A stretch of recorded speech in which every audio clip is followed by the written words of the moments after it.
Today we'll be reading Ready, Set, School by Jacqueline Mitchard and Paul Tegos.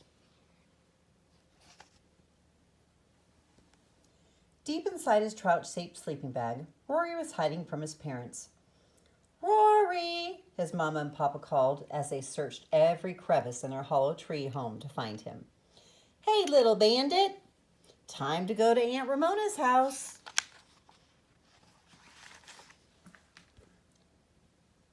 Rory didn't move a whisker, even when he heard his papa clambering up the branches to Rory's room. "Rory," Papa called, "I know you're up there somewhere. You'll miss the apple and sardine pie your aunt is making just for you. The moon's coming up. Your cousins are going to go play in the dark without you. As you know, raccoons stay awake all night, and during the dark, they work and play." But Rory just crossed his paws and snuggled down deeper into his sleeping bag. His favorite goldfish pajamas were packed inside, along with his Rocket Raccoon comic book. Everything was ready for Rory's sleepover. Just then, he heard a soft voice say, "I see a little round lump in that sleeping bag. Rory, my trout pal, come on out." That was Mama. "We're going to be late," said another voice, and that was Papa. Twice a year at midnight, Rory's parents went to a gourmet garbage party. They'd tip over the trash cans behind the fanciest houses. It was a dressy event, and all the raccoons spent days getting their fur done and their claws buffed. Usually, Grandma Rebecca stayed with Rory, but tonight, as she was going with his parents, and Rory had to stay over at Aunt Ramona's house. When he first heard about his sleepover, Rory was excited about staying with his twin cousins, Roy and Ray. Then he'd remember it would be his first day away from home.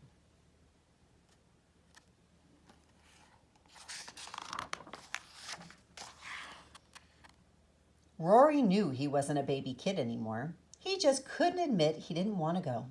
Still, he didn't feel happy when his parents weren't nearby. And yet, in just 1 week, he'd be starting school at Remarkable Raccoon Suburban School. He would learn all sorts of new things, such as garbage door safety and how to tell if round, red things were balloons or pieces of fruit. He would learn how to open garbage gates with his paws and bury food in cold places. He would learn stories and songs.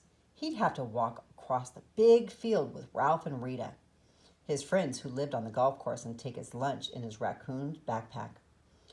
He'd be at school every night, almost until morning, and he'd have to be ready, and staying over Aunt Ramona's was the best way to practice.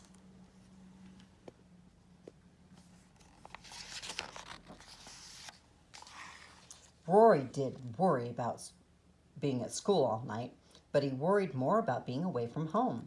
That was why he finally decided to hide. When he did come out at last, Mama and Papa asked, "Ready, set, go!" And Rory yelled, "No!" "Why not, Bandit?" Papa asked. Rory said, "I changed my mind. Anyhow, why do you have to go? Don't you love me more than some dumb garbage party? Can't I come too?"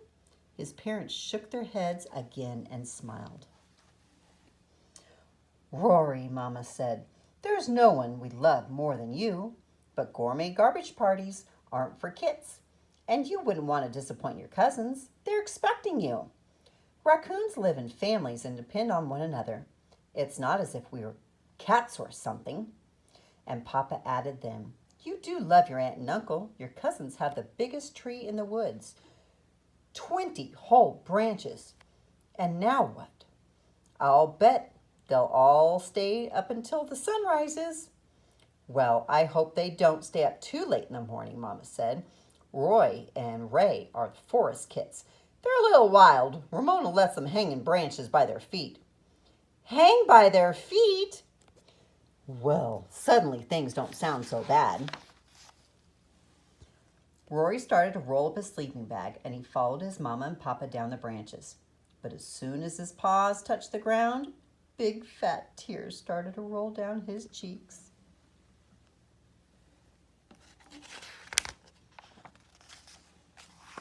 His papa and mama rushed to hug him. Maybe he has a tummy ache, Papa said to Mama. That watermelon rind we had for dinner didn't look very rotten to me. It was practically squishy, Mama said. Just right for a growing boy, and I wouldn't give my little kid anything that would hurt him. I don't have a tummy ache, Rory yelled, and I'm not a little kid. I just don't like new places, and I'm not going. So there. What's really bothering you, Rory? Mama asked. Well, really, it's that you might never come back, Rory admitted. Garbage parties aren't safe for parents either. Papa nodded. My folks went to gourmet garbage night when I was a kid. And I used to get scared of the same thing. And every time my folks tried to make me go to Grandpa Randall's, I'd kick up a fuss. But when I finally went, I had so much fun fishing that I couldn't wait to go back. New things can be scary, but when you try them, most of the time, they're fun. Rory thought over. If Papa could do it, well, he could too.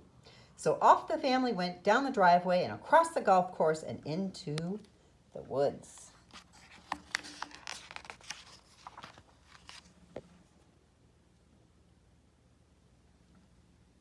And surprise! He had a great time. Rory and his cousins caught minnows and slid in the mud. They hung by their toes and stayed up way past daylight. Rory didn't forget his parents, but he never felt like crying to go home. He barely settled down in his sleeping bag when his mom and dad picked him up right on time. Papa carried him home, and he woke feeling fine. His parents brought him 2 big cookies, missing only one bite, and an old rubber boot to keep his bottle cap collection in. But the best part was that Rory didn't feel fraidy kit anymore. And he started counting the days until school.